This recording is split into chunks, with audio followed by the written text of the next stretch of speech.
मिला टाइम्स में खुशामदीद। वक्फ amendment bill 2024 पर बनी जेपीसी यानी ज्वाइंट पार्लियामेंट्री कमेटी ने आज अपनी रिपोर्ट को पार्लियामेंट के दोनों ऐवान में पेश कर दिया है। लोकसभा में भी और राज्यसभा में भी इस रिपोर्ट को पेश कर दिया गया। जब इस रिपोर्ट को पेश किया गया तो अपोजिशन के अरकान ने ज़बरदस्त हंगामा किया, वॉकआउट किया, इसका बायकॉट किया और साफ लफ्ज़ों में कहा कि जो रिपोर्ट पेश की गई है वन साइडेड है, एक तरफा है। जो विपक्ष के जो अपोजिशन के एमपीज़ थे, जो अरकान के थे, उनकी तरफ से जो सजेशन शामिल किए गए थे, उनका जो सुझाव था, उसमें से किसी को भी इस ज्वाइंट पार्लियामेंट्री कमेटी की रिपोर्ट में शामिल नहीं किया गया है। ये जो रिपोर्ट है गैर आईनी है, गैर अखलाकी है, इसलिए इसको पार्लियामेंट से मंजूर नहीं होना चाहिए। पार्लियामेंट में इस वक्त इसको पेश करने का कोई हक हासिल नहीं है। अपोजिशन के अरकान ने लोकसभा के स्पीकर और राज्यसभा के डिप्टी चेयरमैन से गुजारिश की, मांग की कि फौरी तौर पर इस बिल को रिजेक्ट किया जाए, दोबारा इसको ज्वाइंट पार्लियामेंट्री कमेटी में भेजा जाए। लेकिन राज्यसभा में माइनॉरिटी अफेयर्स के मिनिस्टर किरण रिजिजू ने कहा अपोजिशन के इख्तलाफी नोट को भी शामिल किया गया है और अपोजिशन का जो इख्तलाफ है, अपोजिशन का जो एतराज़ है वो गैर ज़रूरी है। इसी तरह लोकसभा में वज़ीर दाखिला अमित शाह ने खुद सामने आकर के कहा कि एतराज़ करने की कोई ज़रूरत नहीं है, सभी की राय को जगह दी जाएगी, जिसको जो कुछ इसमें जोड़ना है जोड़ सकता है। लेकिन अपोजिशन के अरकान ने साफ लफ्ज़ों में कहा कि जो बिल पेश किया गया है गैर आईनी है, गैर अखलाकी है। 665 पेजेस पर मुश्तमिल जेपीसी की रिपोर्ट है, लेकिन इस रिपोर्ट में अपोजिशन के सुझाव को शामिल नहीं किया गया।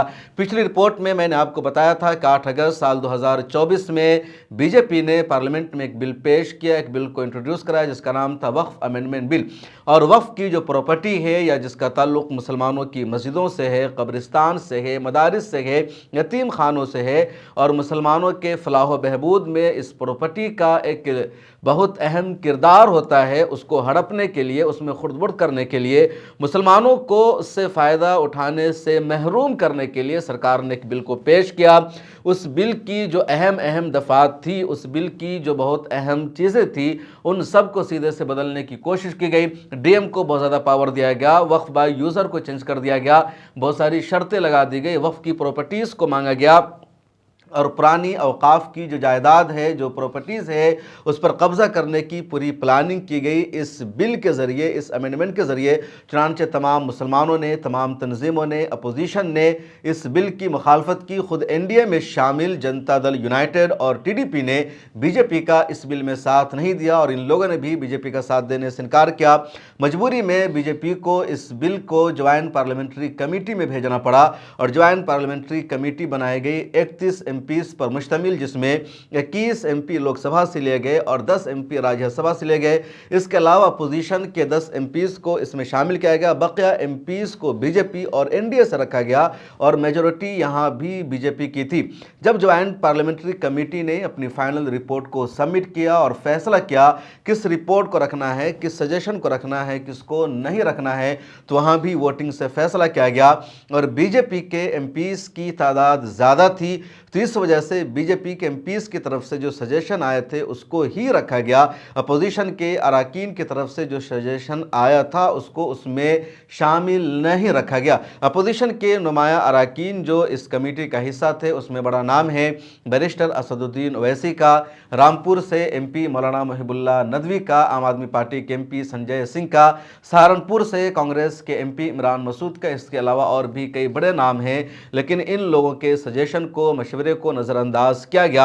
आज जब राज्यसभा में इस बिल को पेश किया गया तो कांग्रेस के सदर मल्लिकार्जुन खड़गे ने या इसी तरह कांग्रेस के राज्यसभा एमपी नासिर हुसैन ने साफ लफ्ज़ों में यही कहा कि हमारी तरफ से जो सजेशन था, हमारी तरफ से जो इख्तलाफी नोट था, उसको इसमें शामिल नहीं किया गया और इसको वापस भेजना चाहिए। संजय सिंह ने भी इस पर ज़बरदस्त एतराज़ किया। क्या कुछ राज्यसभा में हुआ आप देखिए।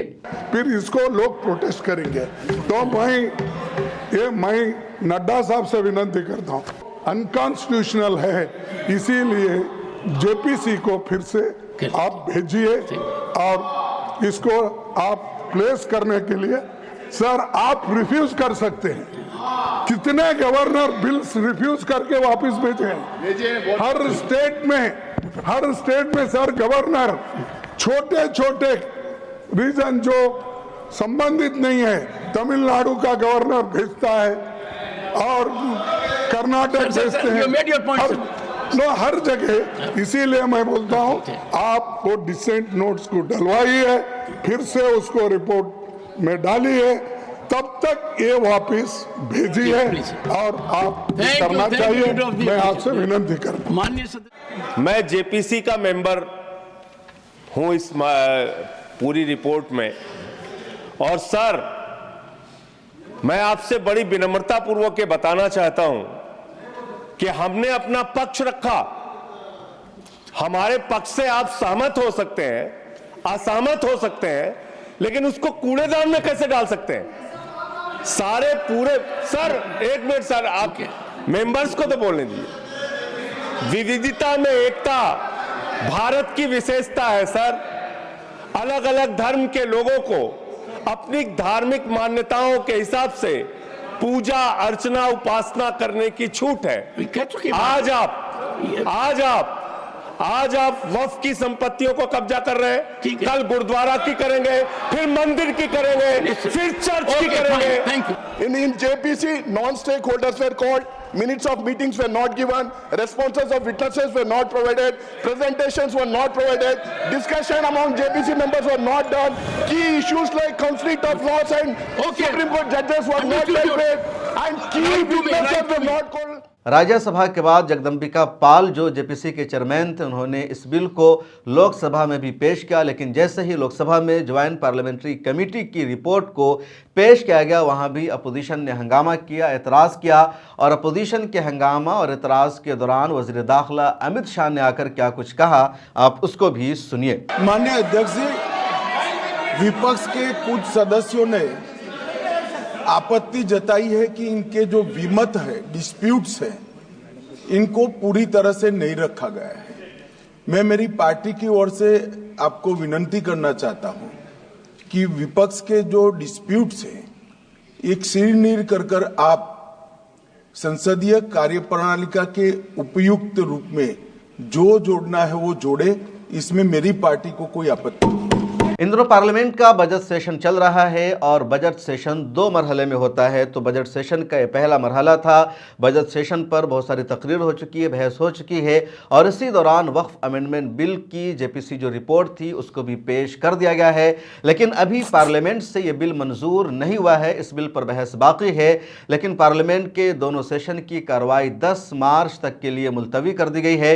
अब 10 मार्च के बाद पार्लियामेंट के दोनों ऐवान की कार्रवाई शुरू होगी और उम्मीद यही जाहिर की जा रही है कि 10 मार्च के बाद जो बजट सेशन का दूसरा दौर शुरू होगा, तो उसी सेशन में वक्फ अमेंडमेंट बिल पर बहस हो सकती है, क्योंकि फिलहाल पार्लियामेंट में पेश हो गया है। और उस मौका पर देखा जाएगा कि बीजेपी को जनता दल यूनाइटेड का साथ मिल रहा है या नहीं मिल रहा है, टीडीपी का साथ मिल रहा है या नहीं मिल रहा है, अपोजिशन के कुछ दूसरे एमपीज का साथ मिल रहा है या नहीं मिल रहा है।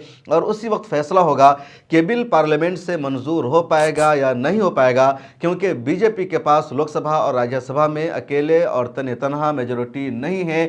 लोकसभा में भी बीजेपी के पास तनहा मेजोरिटी नहीं है, एनडीए के साथ मिलकर वो मेजोरिटी में है, और यही हाल बीजेपी का राज्यसभा में भी है।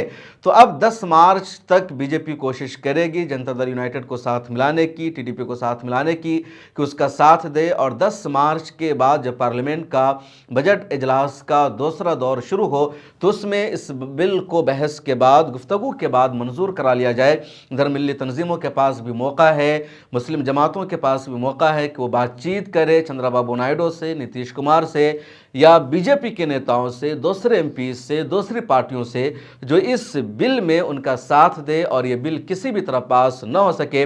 फिलहाल तो सच्चाई यही है कि all India Muslim personal law board, all India Milli council, Jamiat Ulama Hind, मुस्लिम मजलिस मशावरा, जमात इस्लामी हिंद और इस तरह की दूसरी तंजीमों ने जो सजेशन भेजे थे, अपनी जो राय भेजी थी, तरमीम का जो मुतालबा क्या था, उस तरह की तमाम तरमीम को जेपीसी के चेयरमैन ने नज़रअंदाज कर दिया है और एक तरफा तौर पर पहले से जो बिल था उसी को बाकी रखा गया है। जो तरमीम होनी थी वो तरमीम नहीं की गई है। 10 दिनों पहले एक वीडियो में मैंने डिटेल्स में आपको बताया था कि क्या कुछ रखा गया, क्या कुछ बाकी रखा गया, क्या कुछ हटा दिया गया है। अब दोबारा से वही रखा गया है और इसको पेश करने की कोशिश की गई है।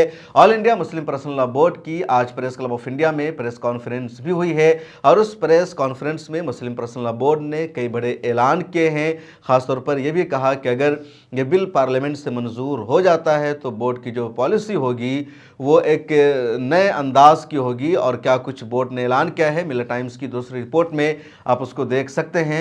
फिलहाल मुझे दीजिए इजाजत और आपकी इस बारे में क्या राय है कमेंट सेक्शन में जरूर लिखिए। मिल्लत टाइम्स को जारी रखने और मजबूत बनाने के लिए हमारी आर्थिक सहायता कीजिए। ये एक आजाद मीडिया हाउस और कमजोरों की आवाज है। आप हमें देखें, सुने, पढ़ें और हर महीने ज्यादा नहीं सिर्फ 100 रुपए से मदद करें। डिटेल्स डिस्क्रिप्शन में मौजूद हैं।